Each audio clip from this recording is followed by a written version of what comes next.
সংলাপের রাজনৈতিক দাবির ঝড়, ইসি পুনর্গঠন ও শাপলা প্রতীকের দাবি এনসিপির, গণভোট চায় জামায়াত। আগামী নির্বাচনে বিতর্কিতদের অংশগ্রহণ করতে না দেওয়ার আহ্বান বিএনপির, শান্তিপূর্ণ নির্বাচনের আশ্বাস ডিএমপি কমিশনারের। শেখ হাসিনা সহ 3 জনের রায়ের দিন জানা যাবে 13 নভেম্বর। সাগররুনি হত্যার প্রতিবেদনের জন্য 6 মাসের সময় পেল টাস্কফোর্স। রাশিয়ার শীর্ষ 2 তেল কোম্পানির ওপর যুক্তরাষ্ট্রের নতুন নিষেধাজ্ঞা, সৌদিতে কর্মীর পাসপোর্ট জব্দ, ফি নেওয়া নিষিদ্ধ। এবং স্পিনে টক্কর, শেষ ওয়ানডেতে মুখোমুখি বাংলাদেশ ওয়েস্ট ইন্ডিজ, টস জিতে ব্যাটিংয়ে টাইগাররা।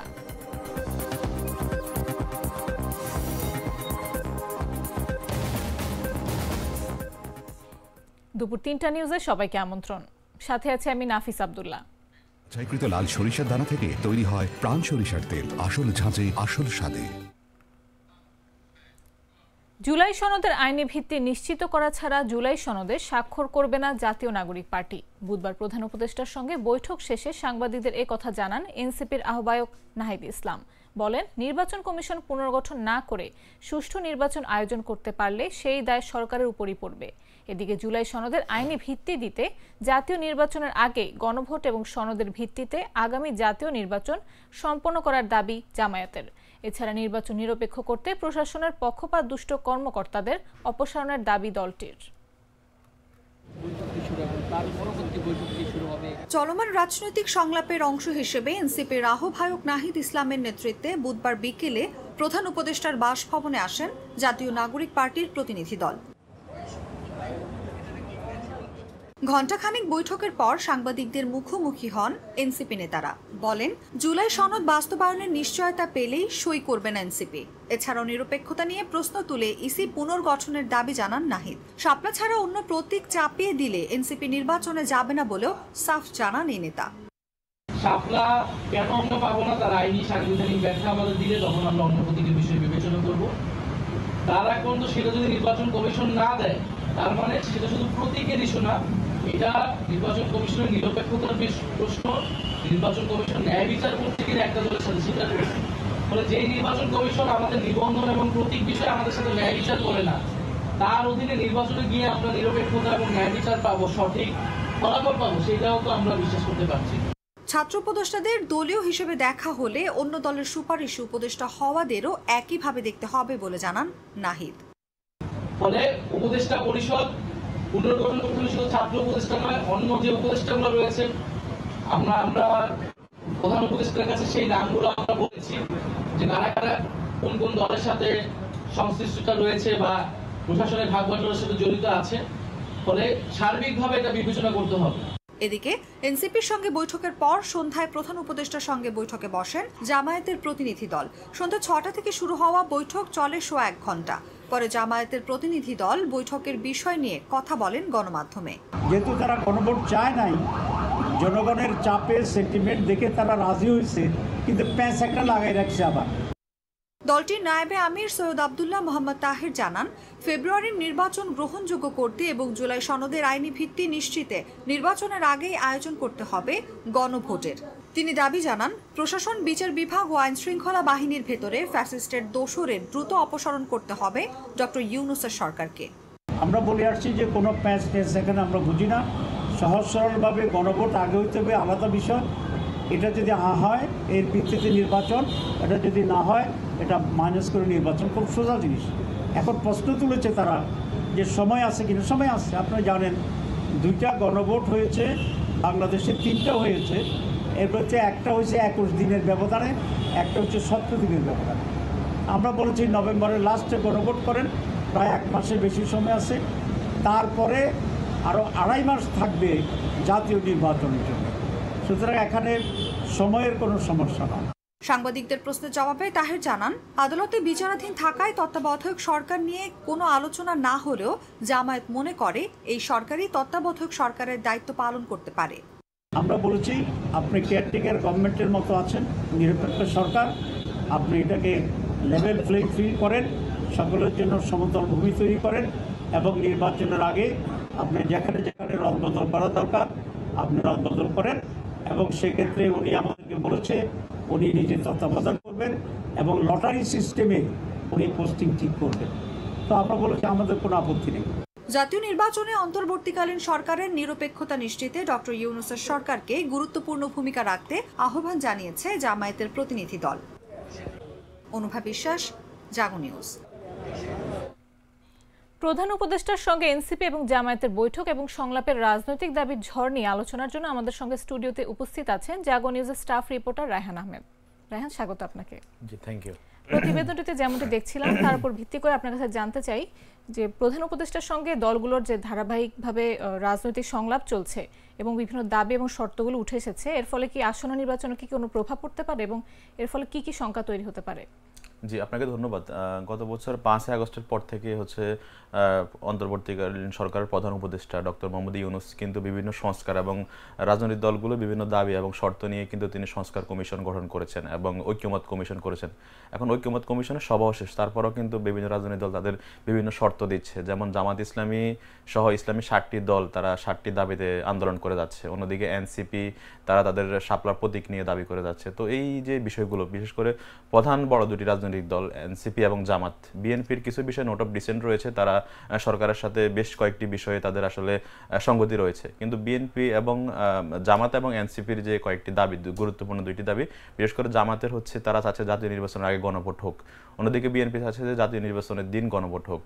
আরেকটি বিষয় হলো এনসিপির দাবি হচ্ছে তাদের শাপলার প্রতীক। এই কয়েকটি বিষয় নিয়ে আসলে অন্তর্বর্তীকালীন সরকারের সঙ্গে বারবার বসতে হচ্ছে। ফলে এই যে এই দাবিগুলো, এগুলো নির্বাচন যদি আমাদের আগে যে ঘোষণা ছিল যে ফেব্রুয়ারিতে নির্বাচন অনুষ্ঠিত হবে, যদি সেক্ষেত্রে আর সময় আছে 3 মাস, এখন এই 3 মাসের মধ্যে যদি অন্তর্বর্তীকালীন সরকার সেগুলো না করতে পারে, তাহলে দেখা গেছে নির্বাচনের বিশাল একটা প্রভাব পড়বে। অলরেডি গতকাল এনসিপির আহ্বায়ক নাহিদুল ইসলাম বলেছেন যে আসলে যদি তারা দেখছেন যে ইসি আসলে কি সঠিকভাবে কাজ করছে না, তারা নিরপেক্ষ হারিয়েছে, ফলে বোঝা যাচ্ছে যে আসলে এনসিপি এই নির্বাচনে এগুলোর একটা প্রভাব থাকবে। আচ্ছা, জাতীয় নির্বাচনের আগে জুলাই সনদ বাস্তবায়ন, ইসি পুনর্গঠন, তারপর শাপলার প্রতীক, এসব নিয়ে যে এনসিপি জামায়াতের দাবি বা শর্তগুলো, এগুলো কি সরকারের পক্ষে পূরণ করা সম্ভব? আর যদি পূরণ করতে না পারে তাহলে নির্বাচনের কি প্রভাব পড়তে পারে? জি, এনসিপির যে দাবি, আসলে তারা প্রতীক নিয়ে বিগত প্রায় 5 মাস থেকে তারা আন্দোলন করে যাচ্ছে এবং তারা ইসিকে বারবার নোটিশ দিয়েছে এবং এই প্রতীক নিয়ে, শাপলার প্রতীক নিয়ে বারবার আলোচনা হচ্ছে। তো আবার শাপলার প্রতীক আপনি জানেন যে এটা আমাদের জাতীয় প্রতীক, তো এটা নিয়ে মূলত দ্বন্দ্ব। সরকার এই কারণে হয়তো বা এই প্রতীকটা দিতে চাচ্ছে না। যদিও গতকাল অন্তর্বর্তীকালীন সরকারের সঙ্গে দেখা করে নাহিদুল ইসলাম সংবাদ সম্মেলনে বলেছেন যে এনসিপিকে শাপলার প্রতীক কেন দেওয়া হবে না, এই বিষয়ে যথেষ্ট যুক্তি থাকতে হবে। সেই যুক্তি ছাড়া আসলে তাদেরকে শাপলার প্রতীক দেওয়া হবে না এটা বলা যাচ্ছে না, তারা এটা মেনে নিবে না। যখন তারা দেখবে যে সরকার যখন তাকে একটা যৌক্তিক দাবি উপস্থাপন করতে পারবে যে কেন শাপলা দেওয়া হবে না একটি দলকে, তখন যায় তারা হয়তো বা অন্য কোনো প্রতীক বেছে নিতে পারেন। তবে ইতিমধ্যে ইসির পক্ষ থেকে আসলে এনসিপিকে বিভিন্ন প্রতীক অফার করা হয়েছে, যেমন গমের শীষ, কলম, বই, খাতা, ট্রাক সহ বিভিন্ন প্রতীক। তবে তারা এনসিপির সিনিয়র নেতৃবৃন্দ যেমনটি জানিয়েছেন, তারা কেউ এই প্রতীকগুলো মানবে না, তারা প্রতীক হিসেবে শাপলাকে বেছে নিচ্ছে। যদি তারা শাপলাকে না পাওয়ার ব্যাপারে তারা যদি কোনো আইনি ভিত্তি পান বা আইনি কোনো সংজ্ঞা পান, তখন তারা এই দাবিটা মেনে নেবে না। অন্যদিকে হচ্ছে গণভোটের যে বিষয়টি, যেটি আমি বলছিলাম, গণভোট বিএনপি চাচ্ছে জাতীয় নির্বাচনের দিন গণভোট হোক, অন্যদিকে জামাত চাচ্ছে যে আগামী নভেম্বর, অর্থাৎ নভেম্বরের মধ্যেই গণভোটটা হয়ে যাক।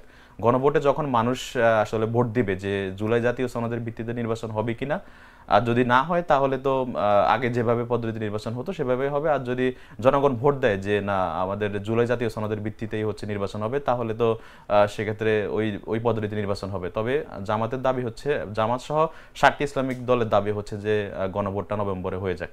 তো এই দুইটি দাবি হচ্ছে আসলে বড় একটি বিষয়। এই দুইটি দাবি যদি না মানা হয় তাহলে সেক্ষেত্রে দেখা গেছে যে ডিসেম্বরের শুরুর দিকে যে তফসিল ঘোষণা করার কথা সেটি হয়তো বিলম্বিত হতে পারে। অন্যদিকে যদি তফসিল ঘোষণা বিলম্বিত হয় তাহলে তো ফেব্রুয়ারিতে নির্বাচন, সেটাও বিলম্বিত হওয়ার একটা আশঙ্কা থেকেই যাচ্ছে। আচ্ছা, বারবার উপদেষ্টাদের ভূমিকা নিয়ে বিএনপি জামায়াত প্রশ্ন তুলছে, এটা কি নির্বাচনের নিরপেক্ষতা নিয়ে প্রশ্ন হতে পারে বা সরকারের এক্ষেত্রে কি ভূমিকা নেওয়া উচিত? জি, এটা আসলে নির্বাচনী নিরপেক্ষতা নিয়ে তো অবশ্যই প্রশ্ন উঠছে। আমরা যেমনটি দেখেছিলাম গতকাল সংবাদ সম্মেলনে নাহিদ ইসলাম এবং জামাত ইসলামের নায়েবে আমির সৈয়দ আব্দুল্লাহ মোহাম্মদ তাহের দুইটি দলে প্রশ্ন তুলছে যে সরকারের অন্তর্বর্তীকালীন সরকারের সঙ্গে কিছু উপদেষ্টা রয়েছে, যদিও তারা উপদেষ্টাদের নাম উল্লেখ করেনি, যে তারা ইন্টারিম গভর্নমেন্টকে তারা আসলে বিভিন্নভাবে তারা প্ররোচিত করছেন এবং তাদের বিরুদ্ধে কাজ করাচ্ছেন, এই অভিযোগ তারা তুলেছেন। আমি জামাত নেতৃবৃন্দের সঙ্গে কথা বলেছিলাম, তারা জানিয়েছেন যে তারা দুইটি উপদেষ্টাকে তারা সতর্ক করেছেন, তবে তারা তাদের কারো নাম বলতে রাজি হয়নি। তবে নাম প্রকাশে একজন অনিচ্ছুক শর্তে একজন নেতা বলেছেন যে ছাত্রদের যে দুজন উপদেষ্টা রয়েছে, উপদেষ্টা আসিফ মাহমুদ এবং মাহফুজ আলম, এই দুজন উপদেষ্টার বিরুদ্ধে অভিযোগ রয়েছে। অন্যদিকে একই অভিযোগ কিন্তু বিএনপিরও রয়েছে এবং এটা নিয়ে আজকে বিভিন্ন গণমাধ্যমে নিউজও হয়েছে। এখন এই দুইজন উপদেষ্টা যদি নির্বাচনের আগে পদত্যাগ না করেন তাহলে হয়তো বা দেখা গেছে তারাও ইন্টারিম গভর্নমেন্টে থাকা অবস্থায় হয়তো নির্বাচনের প্রভাব ফেলতে পারে। আরেকটি বিষয় হচ্ছে যে আসিফ মাহমুদ কিন্তু গত 28শে আগস্ট তারা একটি সংবাদ সম্মেলনে বলেছেন হয়তোবা তিনি তফসিল ঘোষণার আগেই তিনি দল থেকে দায়িত্ব থেকে অব্যাহতি নিয়ে হয়তোবা তিনি এনসিপিতে আসতে পারেন। অন্যদিকে মাহফুজ আলম কিন্তু তিনি পদত্যাগের কথা কিন্তু এখন পর্যন্ত বলেনি। তো সেক্ষেত্রে হয়তোবা এখন ধারণা করা হচ্ছে যে এই দুইজন উপদেষ্টার কথা বলেছেন, কেউ কেউ বলছেন যে উপদেষ্টা আদিলুর রহমানের কথাও রয়েছে। তো বিএনপি এবং এনসিপি, বিএনপি এবং জামাত দুইটি দলেরই কিন্তু নির্দিষ্ট উপদেষ্টার কি বিষয় অভিযোগ রয়েছে। তবে আমরা এখন পর্যন্ত এই তিনজন উপদেষ্টার নাম সম্পর্কে জানতে পেরেছি। আর জামাত স্পষ্ট করে জানায়নি উপদেষ্টাদের নাম, তবে তাদের দাবি হলো আমরা সতর্ক করে দিয়েছি, যদি তারা এর পরবর্তীতে ইন্টারিম গভর্নমেন্ট কোনো ব্যবস্থা না নেন তাহলে সেক্ষেত্রে তারা হয়তোবা তাদের বিরুদ্ধে তাদের নাম স্পষ্ট করে বলবেন, এবং তারা যদি ক্ষমতায় থাকেন অর্থাৎ তারা যদি উপদেষ্টা থাকেন তাহলে তো সেক্ষেত্রে অবশ্যই তারা ধরে নেবেন যে নির্বাচন আসলে নিরপেক্ষ হবে না। ধন্যবাদ রায়হান আপনাকে আমাদের সঙ্গে স্টুডিওতে উপস্থিত থাকার জন্য। দর্শক, কথা বলছিলাম জাগো নিউজের স্টাফ রিপোর্টার রায়হান আমাদের সঙ্গে। এবারে চলে যাব অন্যান্য সংবাদে।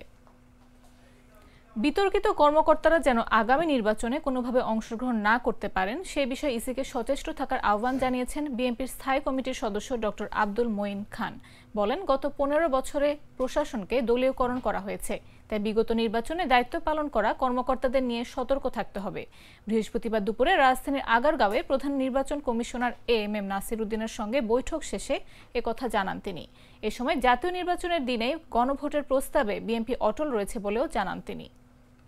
গণতান্ত্রিক পদ্ধতিতে কোয়ালিশন কিন্তু একটি স্বীকৃত পন্থা, এবং এটা কিন্তু শুধু বাংলাদেশে নয়, সারা বিশ্বেই এই প্রক্রিয়া চালু আছে। কাজে আমি একটা অতীত উদাহরণ দিই। 2001 সালে উদাহরণেই ফিরে যাই। 2001 সালে কিন্তু আমরা প্রাক নির্বাচনী কোয়ালিশন আমরা করেছিলাম, প্রাক নির্বাচনী কোয়ালিশন, এবং সেটা জামাতের সঙ্গে হয়েছিল। আপনারা জানেন যে আমাদের মন্ত্রিসভায় জামাত থেকে দুজন সদস্য ছিলেন। কাজে এটা এমন কোনো আশ্চর্য বিষয় নয়। এটা প্রাক নির্বাচনী সমঝোতা হয়, কোয়ালিশন হয়। আবার এটাও গণতান্ত্রিক প্রক্রিয়ার অনেক উদাহরণ রয়েছে যে নির্বাচন পরবর্তী কোয়ালিশনও হয়ে থাকে। বাস্তবতা সেটা হচ্ছে এই সরকারকে, এই নির্বাচন কমিশনকে, এবং সেটাই আমরা অনুরোধ করেছি যে তাদেরকে সেই কনফিডেন্স বাংলাদেশের মানুষের মনে জাগিয়ে তুলতে হবে যে আমরা ভুল পথে যাব না, আমরা অন্যায়ের পথে যাব না, আমরা একটা সঠিক পথে যাচ্ছি। এদিকে নভেম্বরের শেষ দিকে দেশে একটি চমৎকার নির্বাচনী পরিবেশ তৈরি হবে বলে আশা ব্যক্ত করেছেন Dhaka metropolitan police commissioner S M. Sajjad Ali. এ সময় আগামী জাতীয় নির্বাচন শান্তিপূর্ণভাবে অনুষ্ঠিত হওয়ার আশ্বাস দেন তিনি। বৃহস্পতিবার দুপুরে রাজধানীর হোটেল সোনারগাঁওয়ে ডিএমপি জায়কার আয়োজনে রোড সেফটি সেমিনার অনুষ্ঠান শেষে সাংবাদিকদের প্রশ্নের জবাবে এসব কথা বলেন তিনি। সম্প্রতি রাজধানী জুড়ে একটি দলের ঝটিকা মিছিল প্রসঙ্গে ডিএমপি কমিশনার বলেন, অনেকে নাইট কোচে ঢাকা এসে অল্প সময়ের জন্য ব্যানার দেখিয়ে ভিডিও করে ফেসবুকে দেয়, এতে মনে হয় বড় মিছিল হয়েছে, কিন্তু বাস্তবে তেমন কিছু না। কোনো রাষ্ট্রবিরোধী কর্মকাণ্ড যেন না ঘটে সেই বিষয়ে ডিএমপি সর্বোচ্চ সতর্ক আছে বলেও জানান তিনি। এবং সেই লোকটাও ভোট আমরা সর্বাধিক দিয়ে সব সময় ভিজিলেন্ট আছি শহরে, যাতে কোনো নাশকতামূলক কর্মকাণ্ড না হয়। এবং আমি আশা করি যে দেশ নির্বাচনমুখী হয়ে গেছে, এবং আগামী মাসে নভেম্বরে দেখবেন যে আরও নির্বাচনমুখী হয়ে গেছে। জনগণ নির্বাচনের জন্য মুখিয়ে আছে। তারা একটা সুন্দর নির্বাচনে সবাই ভোট দিতে চায়। ইভেন যার বয়স 35 আর ক্লোজ টু 40, ইভেন সেই লোকটাও ভোট কি জিনিস এদেশে জানে না, তীব্র দুঃখের বিষয়। এবং আমরা চেষ্টা করতেছি একটা নিরপেক্ষ সুন্দর নির্বাচন হবে। আপনারা দেখবেন at the end of November একটা চমৎকার নির্বাচনী পরিবেশ। বাংলাদেশ জামাতে ইসলামী 1947 সাল থেকে শুরু করে 2025 সালের 22 অক্টোবর পর্যন্ত যত ভুল করেছে তার জন্য নিঃশর্ত ক্ষমা চেয়েছেন দলটির আমির ডাক্তার শফিকুর রহমান। যুক্তরাষ্ট্রের নিউ ইয়র্কে স্থানীয় সময় বুধবার সাংবাদিকদের সঙ্গে মতবিনিময় সভায় বক্তব্য দেন জামায়াত আমির। তিনি বলেন, কমপক্ষে 3 বার ক্ষমা চাওয়া হয়েছে। 47 থেকে শুরু করে 2025 সালের 22 অক্টোবর পর্যন্ত জামায়াতের দ্বারা যে যেখানে যত কষ্ট পেয়েছেন, যারা কষ্ট পেয়েছেন তাদের কাছে মাফ চাই। এটা গোটা জাতি হলেও চাই, ব্যক্তি হলেও চাই। এই সময় জাতীয় সংসদ নির্বাচনের আগে পিআর সহ বিভিন্ন ইস্যুতে গণভোটের দাবি জানান জামায়াত আমির। শফিকুর বলেন, ফেব্রুয়ারিতে রোজার আগে নির্বাচন নিয়ে কোনো অনিশ্চয়তা নেই। জামায়াত ক্ষমতায় গেলে সাংবিধানিক অধিকার অনুযায়ী সংখ্যালঘুরা নির্বিঘ্নে থাকবে বলেও মন্তব্য করেন তিনি। ভারতের সঙ্গে সম্পর্ক নিয়ে জামায়াত আমির বলেন, ভারতের সঙ্গে সমতার ভিত্তিতে সম্পর্ক চায় জামায়াত।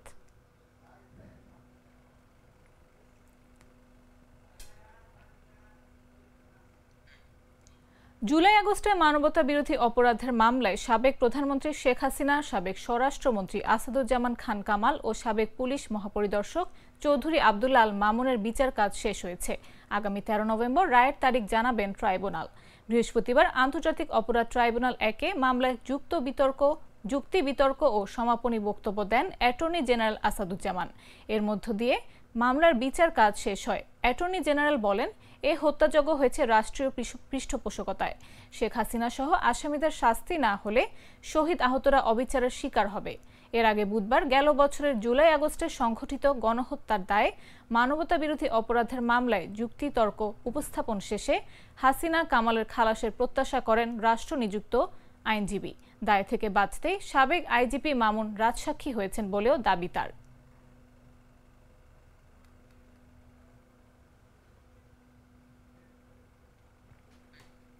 সাংবাদিক দম্পতি সাগর সরওয়ার ও মেহেরুন রুনি হত্যার তদন্ত প্রতিবেদন দাখিলের জন্য 6 মাসের সময় পেয়েছে উচ্চ পর্যায়ের টাস্কফোর্স কমিটি। বৃহস্পতিবার বিচারপতি ফাতেমা নজিব ও বিচারপতি ফাতেমা আনোয়ারের হাইকোর্ট বেঞ্চ এই আদেশ দেন। আদালত বলেছেন, শেষবারের মতো সময় দেয়া হলো। এই 6 মাসের মধ্যে তদন্ত প্রতিবেদন দাখিল করতেই হবে। এর আগে গেল 22 এপ্রিল আলোচিত সাংবাদিক দম্পতি সাগর সরওয়ার ও মেহেরুন রুনি হত্যার তদন্ত প্রতিবেদন দাখিল করতে 6 মাস সময় দেন হাইকোর্ট।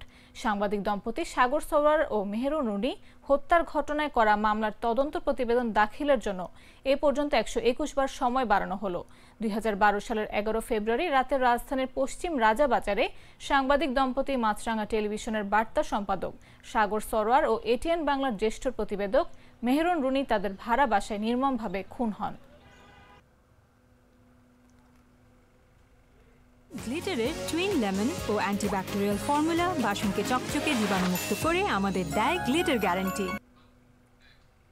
রূপসী বাংলার কবি জীবনানন্দ দাশ বাংলা কবিতার এক অনন্য নাম। তার জন্মভূমি বরিশালের সেই ধানসিঁড়ি এখন কেবল নামেই টিকে আছে। পুনরুদ্ধার না হওয়ায় হারিয়ে যাচ্ছে কবির স্মৃতি আর চর্চার জায়গা। বাড়িটি পুনরুদ্ধার করে সেখানে সরকারি উদ্যোগে জীবনানন্দ গবেষণা কেন্দ্র ও জীবনানন্দ চর্চার ব্যবস্থা করার দাবি জানিয়েছেন সাহিত্য সংশ্লিষ্টরা। জেলা পরিষদ দিচ্ছেন পদক্ষেপের আশ্বাস। বিস্তারিত জাগো-ডেস্ক রিপোর্টে। বরিশালের বগুড়া রোডের এই বাড়িতেই ছিলেন রূপসী বাংলার কবি জীবনানন্দ দাশ। সেই বাড়ির নাম ছিল ধানসিঁড়ি, কিন্তু এখন বাড়িটি কেবল নামের মধ্যেই সীমাবদ্ধ। চর্চা, সংরক্ষণ বা গবেষণার অভাবে বিলীন হতে বসেছে রূপসী বাংলার কবির শেষ চিহ্ন। ভাঙাচোরা ভবন, জরাজীর্ণ দেয়াল আর অবহেলার চিহ্ন যেন মনে করিয়ে দেয় একসময় এখানে বাস করতেন বাংলা সাহিত্যের এক শ্রেষ্ঠ কবি। জীবনানন্দ বাড়ি ও জমি পুনরুদ্ধার করে সেখানে একটি গবেষণা কেন্দ্র স্থাপনের দাবি জানিয়েছেন বরিশাল কবিতা পরিষদের সভাপতি। আমরা জীবনানন্দ দাশের 8 বছর আগের একদিন কবিতাটিতে একটি লাইন পড়েছি, লাশ কাটা ঘরে সেই ক্লান্তি নেই, তাই চিত হয়ে শুয়ে আছে টেবিলের পরে। একজন কবির স্মৃতিচিহ্ন রক্ষা করা মানে সংস্কৃতি ও জাতিসত্তার পরিচয় রক্ষা করা। বিএম কলেজের শিক্ষকরা মনে করেন জীবনানন্দ এখন শুধু বইয়ের পাতাই সীমাবদ্ধ। নতুন প্রজন্মের কাছে তাকে তুলে ধরার উদ্যোগ নেওয়া খুবই প্রয়োজন। জীবনানন্দকে এড়িয়ে আধুনিক বাংলা কাব্য চর্চা বা আধুনিক বাংলা কাব্যের যে আধুনিকতার সমাজ, এটা অর্জন করা দূর। অতএব শুধু আঞ্চলিক ভূগোলের মধ্যে না, জীবনানন্দের কাব্যের ভূগোলের প্রসারতা, ব্যাপ্তি যে কত বেশি। তবে বাড়ির বর্তমান বাসিন্দা জলিল ফারুক দাবি করেন, জীবনানন্দ দাশের পরিবার তাদের কাছে জমি বিক্রি করে গিয়েছিলেন, তাই জমি পুনরুদ্ধারের প্রশ্নই ওঠে না। জীবনানন্দ দাশ সম্পর্কে বলতে গেলে প্রথমেই তার প্রতি আমার শ্রদ্ধা জানাতে হয়। তার রূপসী বাংলার কবি, প্রকৃতি প্রেমের কবি। 1000 বছর ধরে পথ হাঁটিতেছি পৃথিবীর পথে, আমরাও হয়তো অনেক বছর ধরে জীবনানন্দ দাশকে খুঁজছি। অন্যদিকে জেলা পরিষদ জানায়, ধানসিঁড়ির বাড়িতে নির্মিত মিলনায়তন ও পাঠাগারের সংস্কারের জন্য 10 লাখ টাকা বরাদ্দ দেওয়া হয়েছে। শিগগিরই সংস্কার ও আসবাবপত্র বদলের কাজ শুরু হবে। আমরা কিছু অংশের জায়গা মতো আমরা 2006-07 অর্থ বছরে জেলা পরিষদ অর্থ দ্বারা পাবলিক লাইব্রেরি কাম অডিটোরিয়াম নির্মাণ করা হয়, দ্বিতল ভবন। বাংলা সাহিত্যে জীবনানন্দ দাশ এক চিরন্তন নাম, কিন্তু তার স্মৃতি আজ অবহেলিত ও নিঃসঙ্গ। সাহিত্যপ্রেমীরা তাই চাইছেন ধানসিঁড়ির বাড়ি যেন শুধু নামেই নয়, হোক জীবনানন্দ চর্চার এক প্রাণকেন্দ্র। অনুভা বিশ্বাস, জাগো নিউজ। আমি তো মশলা বদলে ফেলেছি, এবার আপনিও বদলে ফেলুন। একবার প্রাণ গুঁড়া মশলা ব্যবহার করেই দেখুন। জানাবো আন্তর্জাতিক সংবাদ।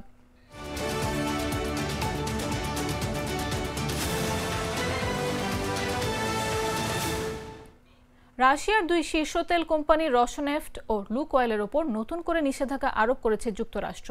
বুধবার মার্কিন অর্থমন্ত্রী স্কট বেসেন্ট জানিয়েছেন, ইউক্রেনের শান্তি চুক্তির জন্য মস্কোকে চাপ দিতে এই পদক্ষেপ নেওয়া হয়েছে। অর্থমন্ত্রী বেসেন্ট আরও বলেন, ইউক্রেন যুদ্ধের বিষয়ে শান্তি আলোচনায় গুরুত্ব না দেওয়ায় রাশিয়ার বিরুদ্ধে এই পদক্ষেপ নেওয়া হয়েছে। যুক্তরাষ্ট্রের এই নিষেধাজ্ঞাকে সমর্থন করার জন্য তিনি পশ্চিমা মিত্রদের প্রতিও আহ্বান জানান। এদিকে মার্কিন প্রেসিডেন্ট ডোনাল্ড ট্রাম্প রুশ প্রেসিডেন্ট ভ্লাদিমির পুতিনের সঙ্গে নির্ধারিত বৈঠক বাতিল করেছেন। এক বিবৃতিতে ট্রাম্প বলেন, ইউক্রেনের যুদ্ধবন্ধে রুশ প্রেসিডেন্টের সঙ্গে ভালো ফোনালাপ হয়, কিন্তু তিনি কোথাও গিয়ে বৈঠক করতে চান না। তিনি আরও বলেন, বর্তমানে কোনো ইতিবাচক ফলাফল সম্ভব নয়, তবে পুতিন ও ইউক্রেনের প্রেসিডেন্ট ভলোদিমির জেলেন্সকি উভয় শান্তি চান। এখনই সময় এই যুদ্ধের অবসান ঘটানোর। হোয়াইট হাউসে ন্যাটো মহাসচিব মার্ক রুটের সঙ্গে বৈঠকের পর ট্রাম্প জানান, নতুন নিষেধাজ্ঞা শান্তি আলোচনায় অগ্রগতিতে সহায়তা করবে। এ সময় মার্কিন পদক্ষেপের প্রশংসা করেন রুটে। তিনি বিষয়টি নিয়ে যুক্তরাষ্ট্রকে আরও চাপ প্রয়োগের তাগিদ দেন।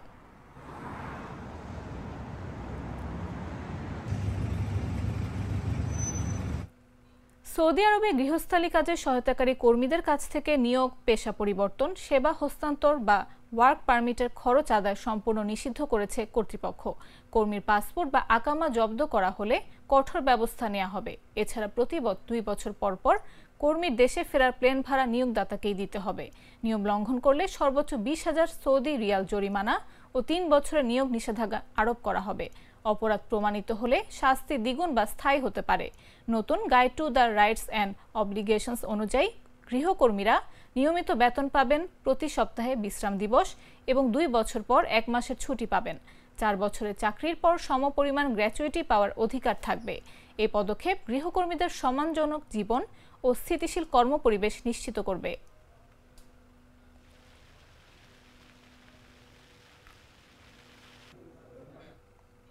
সংবাদ শেষ করব খেলার খবর জানিয়ে।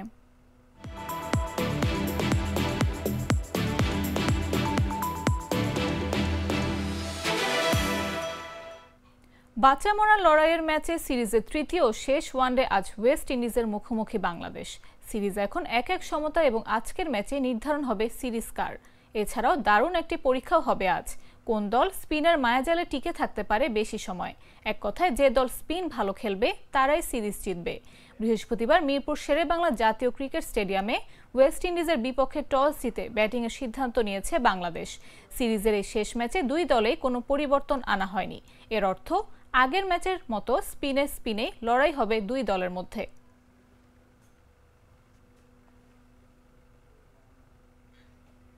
সংবাদ শেষ করার আগে শিরোনামগুলো জানিয়ে দিচ্ছি আরো একবার।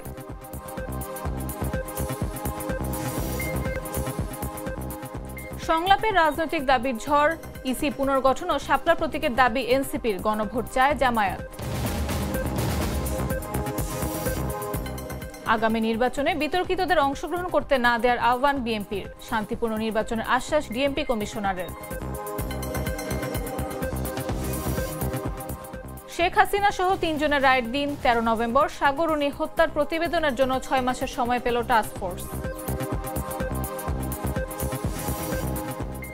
রাশিয়ার শীর্ষ 2 তেল কোম্পানির ওপর যুক্তরাষ্ট্রের নতুন নিষেধাজ্ঞা, সৌদিতে কর্মীর পাসপোর্ট জব্দ, ফি নেওয়া নিষিদ্ধ। এবং স্পিনে টক্কর, শেষ ওয়ানডেতে মুখোমুখি বাংলাদেশ ওয়েস্ট ইন্ডিজ, টস জিতে ব্যাটিংয়ে টাইগাররা।